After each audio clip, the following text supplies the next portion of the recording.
Welcome students. आज की series में हम डिस्कस करेंगे कैनोनिकल एंड स्टैंडर्ड फॉर्म। तो कैनोनिकल फॉर्म क्या होती है और इसे हम स्टैंडर्ड फॉर्म भी कहते हैं। तो कैसे हम बताएंगे डिजिटल इलेक्ट्रॉनिक्स में। तो स्टार्ट करते हैं कैनोनिकल फॉर्म।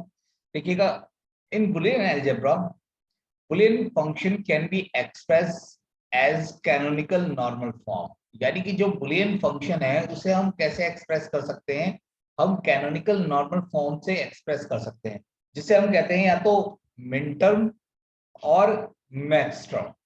तो normal form, canonical normal form known as min term, और sum are express canonical normal form known as max term. तो कैनोनिकल जो स्टैंडर्ड फॉर्म है वो हमारी दो तरीके से रिप्रेजेंट करी जा सकती है, एक तो मिन टर्म की फॉर्म में और एक मैक्स टर्म की फॉर्म में। तो बुलियन फंक्शन को एक्सप्रेस करने का तरीका ही मिन टर्म या मैक्स टर्म। तो चलते हैं, what do you mean by min term. तो देखते हैं मिन टर्म क्या होता है। मिन टर्म की अगर हम डेफिनेशन देखें तो the product of all literals. अगर हम जितने लिटरल्स का मतलब वेरिएबल्स है, कि अगर हम जितनी भी वेरिएबल्स गिवन है उनकी अगर हम प्रोडक्ट फॉर्म ले आए, यानी कि AND operation either with complement और without complements is known as min terms कहलाती हैं। यानी कॉम्प्लीमेंटेड फॉर्म हो चाहे बिना कॉम्प्लीमेंट की फॉर्म हो, लेकिन ऑल लिटरल्स की प्रोडक्ट हो। जैसे मान लीजिए अगर हमारे पास टू वेरिएबल्स हैं, अगर दो वेरिएबल्स हैं तो अगर उनकी हमें मिन टर्म्स निकालनी, अगर हम मिन टर्म्स निकालना चाहें तो कितनी मिन टर्म्स हो सकती है, तो 2 की पावर 2 इज इक्वल टू 4। यानी कि 4 ऐसे कॉम्बिनेशंस होंगे मिन टर्म्स के जो हम आइडेंटिफाई कर सकते हैं। कैसे करेंगे, तो ये हम निकाल भी सकते हैं। फर्स्ट ऑफ ऑल हमें डॉट प्रोडक्ट कही गई है मिन टर्म्स की, तो हम देखते हैं दो वेरिएबल्स की मिन टर्म्स को कैसे आइडेंटिफाई करते हैं। तो दैट्स द वैल्यू, आपको वैल्यू रखना सभी को आता है, 0 1 0 1 एंड अगेन 0 0 1 और 1। तो मिन टर्म्स हमारी कहती है कि रिप्रेजेंट करने का तरीका, जो हम मिन टर्म्स लेते हैं कॉम्प्लीमेंटेड फॉर्म को क्या कहते हैं, हम कैसे रिप्रेजेंट करते हैं। तो यहाँ पे जब हम मिन टर्म निकालेंगे तो डॉट प्रोडक्ट होगी एक्स और वाई की। अब एक्स पहली जो हमारी वैल्यू है 0 0, तो x की वैल्यू 0 एंड y की वैल्यू 0, तो मिन टर्म जो हमारी होगी तो दैट्स द m0। m0 से हमारे मिन टर्म रिप्रेजेंट होती है capital small m0। Small m0 से हम मिन टर्म को रिप्रेजेंट करते हैं, और डॉट प्रोडक्ट x का कॉम्प्लीमेंट डॉट y का कॉम्प्लीमेंट। अब आप देख रहे हैं x का कॉम्प्लीमेंट एंड y का कॉम्प्लीमेंट डॉट y का कॉम्प्लीमेंट। तो that's the m0। m0 representation है x0 x के कॉम्प्लीमेंट एंड y का कॉम्प्लीमेंट। यानी कि 0 को हमने कॉम्प्लीमेंटेड फॉर्म में बताया है कि 0 x बाहर से हमारा रिप्रेजेंट होता है, तो 0 y में भी 0 दे रखा है, देखिएगा तो ये y बार हो गया। अगेन जो नेक्स्ट टर्म आई है m1, अगर आप m1 को देखें, m1 को कैसे रिप्रेजेंट करेंगे, तो ये हो जाएगा अगेन 0 x की वैल्यू 0 दे रखी, देखिएगा x की टेबल में, तो x का कॉम्प्लीमेंट कॉमा, और y की वैल्यू 1 है तो y जो है simple representation. Same process m2। m2 is equal to कैसे रिप्रेजेंट करा जाएगा, ये करा जाएगा x डॉट, देखिएगा y की वैल्यू 0 है तो y बार, यानी बाई 0 को रिप्रेजेंट कर रहे हैं बार से और 1 को रिप्रेजेंट कर रहे हैं विदाउट बार से।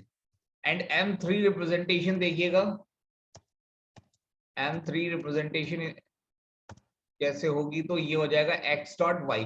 There are 4 combination of min terms, that's the dot product of two variables. अगर हमारे पास दो वेरिएबल्स हैं तो 4 कॉम्बिनेशंस हमारे मिन टर्म्स के बनेंगे। तो दैट्स द टेबल फॉर मिन टर्म्स। तो मिन टर्म्स का आई थिंक आपको क्लियर हो गया, वो डॉट प्रोडक्ट बनानी है, और जहां पे 0 दे रखता है वो हमारा x बार से रिप्रेजेंट होता है, जहां 1 दे रखता है वहां बार नहीं लगाना। तो आई थिंक आपको क्लियर होगा। देखिएगा 0 0 है तो x बार y बार हो गया, 0 1 है तो x बार y, एंड 1 0 है तो x y बार, और 1 1 है तो x और y। तो सिंपली अभी हम इसी बेसिक कॉन्सेप्ट हमें इतना ही समझना है कि हमें मिन टर्म्स कैसे बनानी है जिससे हम क्वेश्चंस को सॉल्व कर पाए।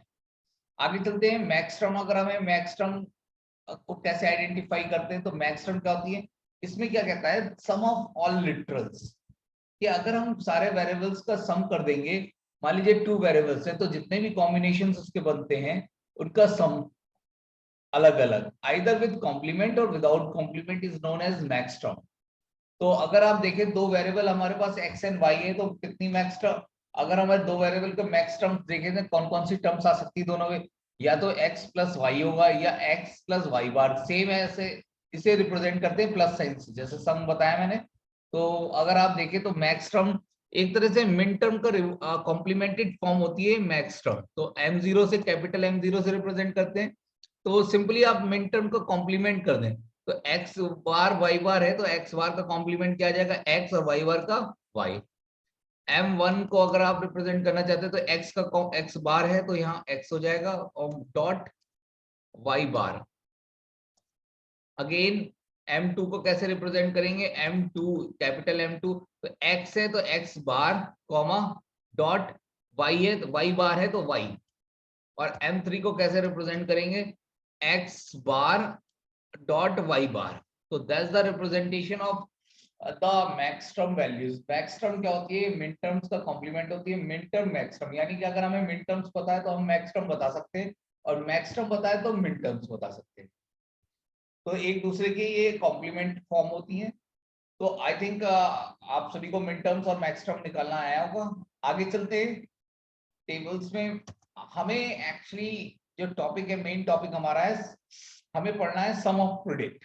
तो सम ऑफ प्रोडक्ट होता क्या है, we perform sum of min terms. जब हम सारी min terms, sum of min terms निकाल लेते हैं, also known as sum of product form, यानी कि sum of min terms, min terms का सम क्या कहलाता है, सम ऑफ प्रोडक्ट कहलाता है। ऐसी मैक्स टर्म की बात करें तो वहां पे प्रोडक्ट ऑफ मैक्स टर्म्स, वहां पे हम क्या करेंगे, यहां पे तो हमने सम देखा, वहां पे product of max term as known as product of sum form, POS form. तो 2 फॉर्म होती है, sum of product form, product of sum form. तो सम ऑफ प्रोडक्ट में क्या होता है, सम ऑफ मिन टर्म्स होती है, और प्रोडक्ट ऑफ सम में क्या होता है, प्रोडक्ट ऑफ मैक्स टर्म होती है। तो जैसे जैसे हम सॉल्व करेंगे क्वेश्चंस, आपको पता चल जाएगा सम ऑफ मिड टर्म्स कैसे बनाते हैं, या सम ऑफ प्रोडक्ट फॉर्म को हम कैसे आइडेंटिफाई करते हैं। तो चलते हैं आगे, क्वेश्चंस को देखते हैं। देखिएगा ये 3 वेरिएबल्स का यहाँ पे मैंने शो आउट करा है कि कैसे कैसे हम मिड टर्म्स निकाल सकते हैं। अगर 3 वेरिएबल है तो 2 की power 3 is equal to 8 combinations हो जाएंगे। तो वैल्यूज हमने x y z की रख ली। देखिएगा मिड टर्म्स कैसे निकाली जाएंगी, तीनों वैल्यूज 0 हैं तो क्या हो जाएगा, x बार y बार z बार m0। 2 वैल्यू 0 है तो x बार y बार और z। देखिएगा यहाँ 3 वैल्यूज है, x बार y z बार, देखिएगा ये आ जाएगा। और इसका ही कॉम्प्लीमेंट अगर आप देखना चाहें तो x बार y बार z बार है, यहाँ पे डॉट प्रोडक्ट में है तो यहाँ पे क्या हो जाएगा, capital M0 x plus y plus z। तो दैट्स द मैक्स टर्म्स। तो इसका कॉम्प्लीमेंट फॉर्म है, बस यहाँ पे डॉट प्रोडक्ट यूज होता है मिड टर्म्स में, और मैक्स टर्म्स में आपका सम यूज होता है, एडिशन। तो स्टार्ट करते हैं न्यूमेरिकल पार्ट से। हमारा बहुत ही इंपॉर्टेंट क्वेश्चन क्या आता है वो भी देखेंगे, किस टाइप का क्वेश्चन आएगा आपके पेपर में। तो दैट्स द क्वेश्चन। अगर आप एक सेकेंड, बहुत ही रिप्रेजेंटेशन बिल्कुल क्लियर है, आप देखिए सभी क्वेश्चन। देखिएगा एग्जांपल दे रखा है, express the Boolean function f is equal to a plus b bar. हमें एक क्वेश्चन गिवन है, दो a प्लस b बार, जिसमें 2 टर्म्स हैं, एक तो a टर्म है, एक b bar term. As standard sum of min terms में या सम ऑफ प्रोडक्ट फॉर्म में हमें कन्वर्ट करना है। तो ये क्वेश्चन है, ये क्वेश्चन आप सभी को दिख भी रहा होगा, f is equal to a plus b bar. तो फर्स्टली हम सम ऑफ मिन टर्म्स में कैसे, सम ऑफ प्रोडक्ट में कैसे कन्वर्ट करते हैं किसी एक्सप्रेशंस को, तो देखना है हमें। डॉट प्रोडक्ट में जितनी भी टर्म्स है, पहली बात तो देखिएगा कितनी टर्म्स है, a और b बार है, यानी कि f is equal to a plus b bar. इससे पहले ये आइडेंटिफाई करना है कितने वेरिएबल्स हैं। देखिएगा इसमें दे नहीं रखा कितने वेरिएबल्स है, लेकिन कभी कभी क्वेश्चन में आपको ये गिवन होता है कि कितने क्वेश्चन है। जैसे कि मैं ये बता रहा हूँ आपको यहाँ पे गिवन होगा एफ ए कॉमा बी। अगर ऐसा गिवन है तो आपको पता चल जाएगा यहाँ पे दो वेरिएबल्स यूज हो रहे हैं। लेकिन अगर ऐसा नहीं होता तो आपको तब भी पता है कि यहाँ पे दो वेरिएबल यूज हो रहे हैं ए और बी, वो कॉम्प्लीमेंट फॉर्म में हो या नहीं हो, तो तब भी आपको पता है, आइडेंटिफाई है, क्लियर है कि दो वेरिएबल्स हैं।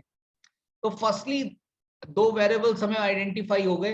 तो पहली बात तो ये देखिएगा, दो टर्म्स है हमारी, एक तो टर्म्स ए है और एक टर्म है बी बार।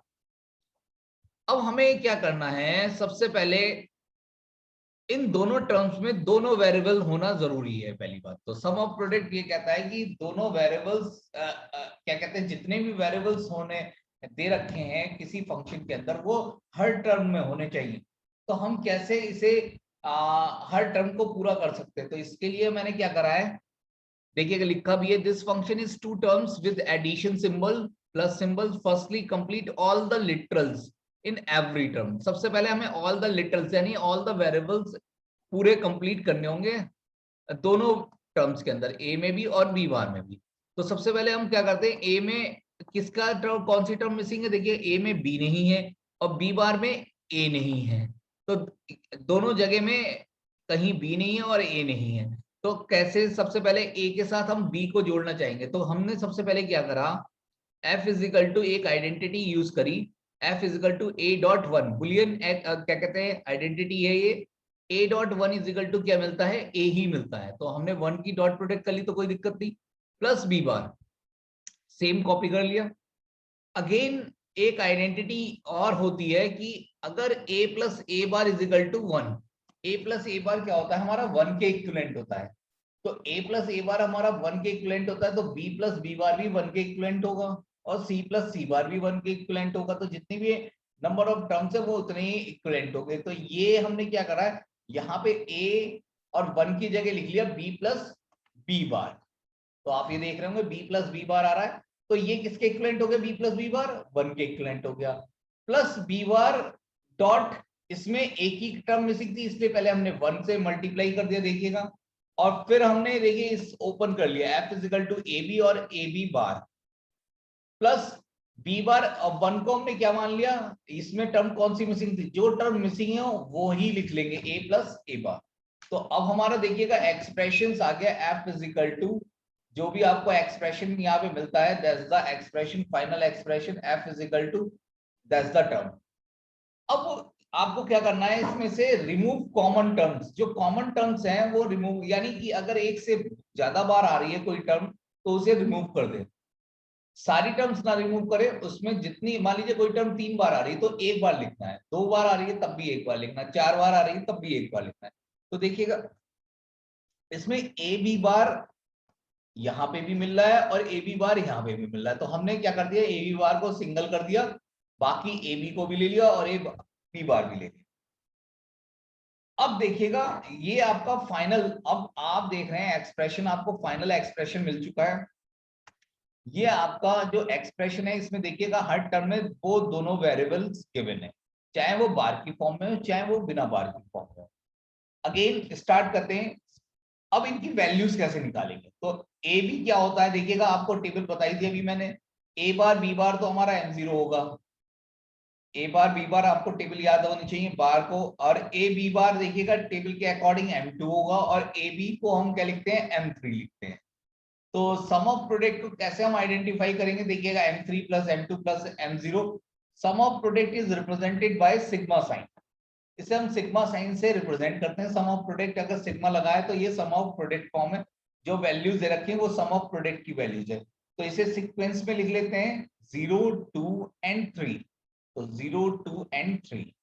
तो दैट्स द सिंपल, एक आपको क्वेश्चन मिला था, इसे आपको एक्सप्रेस करना था, कैसे हमें एक्सप्रेस करना है, सॉल्यूशन करना है, ये सीखना है। तो आई थिंक बहुत ही सिंपल क्वेश्चन है, आपको सभी को समझ में भी आया होगा और कोई दिक्कत लगी नहीं होगी। एक क्वेश्चन मैं खुद से सॉल्व करता हूं, आप देखिएगा, आपको एक एक्सप्रेशन गिवन है, मैं ये एक्सप्रेशन हटा देता हूं और देखिएगा एक एक्सप्रेशन ये गिवन है और कैसे हम सॉल्व करेंगे, अब देखिएगा आप सभी। अब देखिएगा यहाँ पे देखिएगा दो टर्म्स हैं, F is equal to A plus A bar B. अब इसमें तो एक सिंगल टर्म है, इसमें क्या मिसिंग है, बी मिसिंग है, इसमें दोनों टर्म है, तो कोई दिक्कत नहीं। जिसमें मिसिंग टर्म है उसमें हम ऐड कर लेते हैं।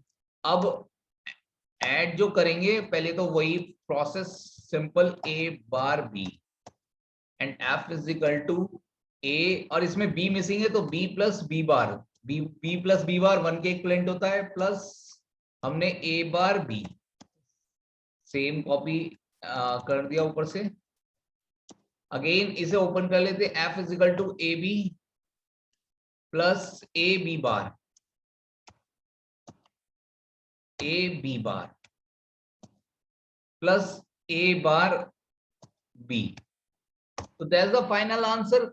जो आपको आंसर पता चल गया, अब इसकी वैल्यूज रखिए स्मॉल लेटर्स में। ए बी होता है m3 plus A B bar, A B bar होगा आपका m1 plus A bar B m2। तो that's the final answer. f is equal to, sigma sign को मुझे कॉपी करना पड़ेगा, देखिएगा सिग्मा साइन मैं कॉपी कर लेता हूं यहां से और यहाँ पे यूज कर लिया सिग्मा साइन, और ये आ गया 1,2,3 इज द फाइनल आंसर। तो ये आपको सॉल्यूशन सम ऑफ प्रोडक्ट की फॉर्म में आपको कन्वर्ट करना पड़ेगा, एक्सप्रेशन को आपको एक्सप्रेशन गिवन होगा, आपको सम ऑफ प्रोडक्ट की फॉर्म में चेंज करना होगा, या मिन टर्म्स में आप निकाल सकते हैं, सम ऑफ मिन टर्म्स में भी आपसे पूछा जा सकता है। तो बहुत ही आसान क्वेश्चन है। तो आज के लिए इतना ही करते हैं, नेक्स्ट टॉपिक में हम पढ़ेंगे प्रोडक्ट ऑफ सम फॉर्म। तो बहुत ही आसान लगा आप सभी को, कोई भी प्रॉब्लम लगी है तो आप इसका फर्दर वीडियो देखिएगा, मैं इसके एग्जांपल्स और 2-3 एग्जांपल्स और सॉल्व कराऊंगा। तो thank you class, thank you everyone for joining the session.